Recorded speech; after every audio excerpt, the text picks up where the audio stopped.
morning of his disappearance. As they got closer, they also noticed his glasses lying on the floor as well. But there were no signs of Harley anywhere. Both the glasses and the jacket had also collected plenty of dirt, indicating that they must have been there for a long time.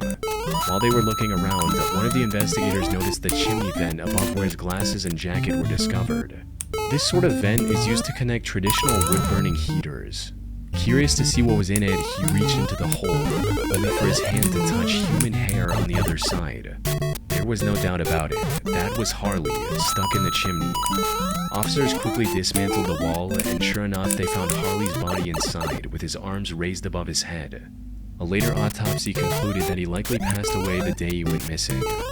His particular position at the time of discovery also helped investigators piece together what might have happened that day. As the story goes, Harley didn't want to go to school that day, so he decided to spend the time at the vacant home until the afternoon to make it seem like he went to school. But when he couldn't find a way in from the ground floor, he climbed onto the roof using the antenna tower beside the house. From there, he looked into the chimney and saw a relatively short drop and chose to climb down it to enter the house. However, what he failed to realize was that this chimney didn't lead to a spacious fireplace. Instead, it only connected to a couple of small vents for heater exhausts, leaving him stuck at the bottom. Due to the way he climbed down, his jacket was likely halfway removed already. So he pushed it through the vent to free up some space, and his glasses fell through as well. Sadly, there was nothing else he could do in that position. His chest was pressed tightly against the chimney's wall, making it impossible to breathe, resulting in him slowly succumbing to asphyxiation. Put simply, this was nothing more than a tragic accident. Now, given this conclusion, Harley's case should have ended there. However, some people, especially his YouTube viewers, weren't satisfied with the official report. Many of them believed that this wasn't an accident at all. Rumors started going around the internet that Harley's death was actually a murder committed by his own family.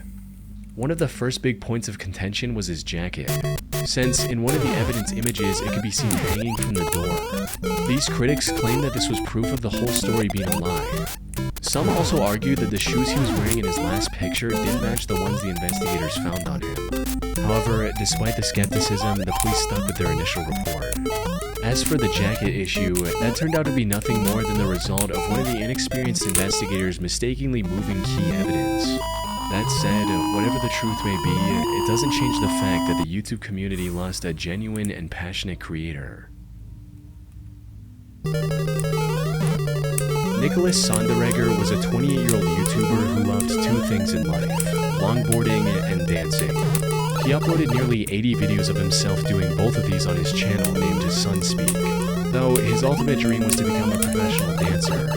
By 2017, he was living in San Diego with his friend Austin to try and make his dream come true. However, the two were completely broke and couldn't afford California's high rent prices.